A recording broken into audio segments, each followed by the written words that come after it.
ಚಪ್ಪರದವರೇ ಕಾಯಿ ಸಜ್ಜಿಗೆ ಸ್ವಲ್ಪ ಮಾಡುತ್ತೀಯಾ?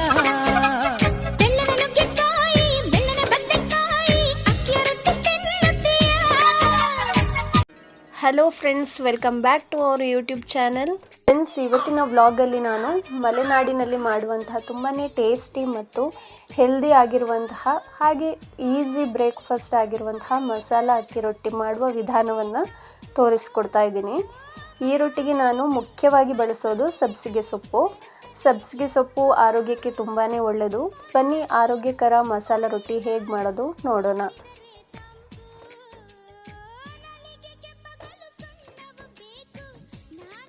ಅಕ್ಕಿ ರೊಟ್ಟಿ ಮಾಡೋದಕ್ಕೆ ನಾನಿಲ್ಲಿ 2 ಕಪ್ಪಷ್ಟು ಬೇಯಿಸಿರೋ ಅನ್ನನ ತಗೊಂಡಿದ್ದೀನಿ. ಇದನ್ನು ಮೊದಲೇ ಕೈಯಲ್ಲೇ ಸ್ವಲ್ಪ ಕಿವಿಚ್ಕೊಂಡು ಇಟ್ಕೊಂಡಿದ್ದೀನಿ. ಆಮೇಲೆ ಇದಕ್ಕೆ 3 ಕಪ್ಪಷ್ಟು ಅಕ್ಕಿ ಹಿಟ್ಟನ್ನು ಹಾಕ್ಕೊಂಡಿದ್ದೀನಿ. 2 ಕಪ್ ಅನ್ನಕ್ಕೆ 3 ಕಪ್ಪಷ್ಟು ಅಕ್ಕಿ ಹಿಟ್ಟು.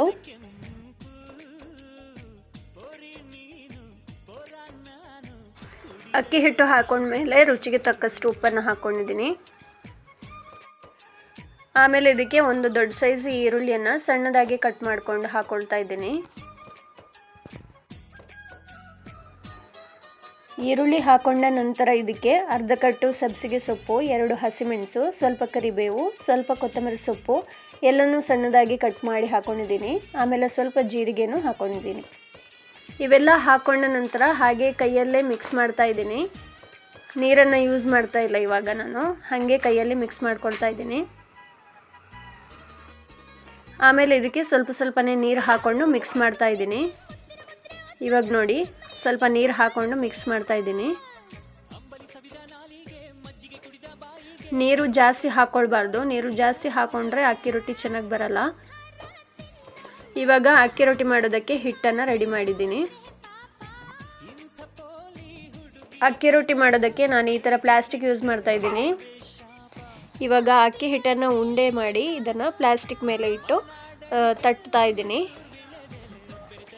ಈ ಮಸಾಲ ರೊಟ್ಟಿಯನ್ನು ತೆಳುವಾಗಿ ತಟ್ಕೊಂಡ್ರೆ ಚೆನ್ನಾಗಿರುತ್ತೆ.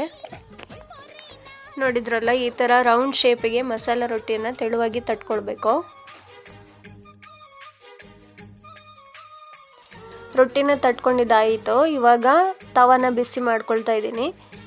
ತವಾಗೆ ಸ್ವಲ್ಪ 1 ಸ್ಪೂನಷ್ಟು ಎಣ್ಣೆನ ಹಾಕ್ಕೊಳ್ತಾ ಇದ್ದೀನಿ. ಇವಾಗ ತಟ್ಕೊಂಡಿರೋ ರೊಟ್ಟಿನ ಪ್ಲಾಸ್ಟಿಕ್ಕಿಂದ ರಿಮೂವ್ ಮಾಡ್ತಾ ಇದ್ದೀನಿ. ರಿಮೂವ್ ಮಾಡಿಕೊಂಡು ಇವಾಗ ತವ ಮೇಲೆ ಹಾಕ್ಕೊಳ್ಬೇಕು.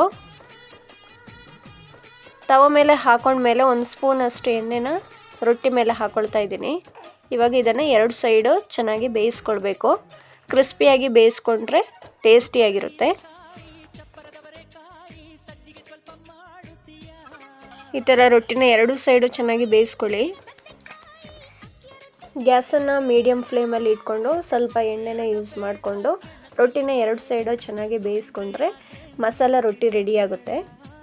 ಇವಾಗ ನೋಡ್ತಿದ್ದೀರಲ್ವ, ಸಬ್ಬಸಿಗೆ ಸೊಪ್ಪು ಯೂಸ್ ಮಾಡಿರುವಂತಹ ಮಸಾಲ ರೊಟ್ಟಿ ರೆಡಿ ಆಯಿತು. ಇದು ಪಲ್ಯದ ಜೊತೆ ತುಂಬ ಚೆನ್ನಾಗಿರುತ್ತೆ. ಹಾಗೆ ಸ್ವಲ್ಪ ತುಪ್ಪನ ಹಾಕ್ಕೊಂಡು ತಿನ್ನೋದ್ರಿಂದ ಇನ್ನೂ ರುಚಿಯಾಗಿರುತ್ತೆ.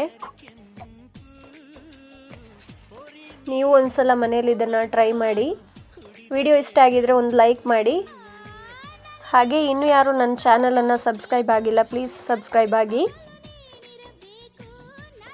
Okay friends, I hope you enjoy this video. ಮುಂದಿನ ವಿಡಿಯೋದಲ್ಲಿ ಮತ್ತೆ ಸಿಗ್ತೀನಿ. ಅಲ್ಲಿವರೆಗೆ ಎಲ್ರಿಗೂ ಟೇಕ್ ಕೇರ್, ಬಾಯ್.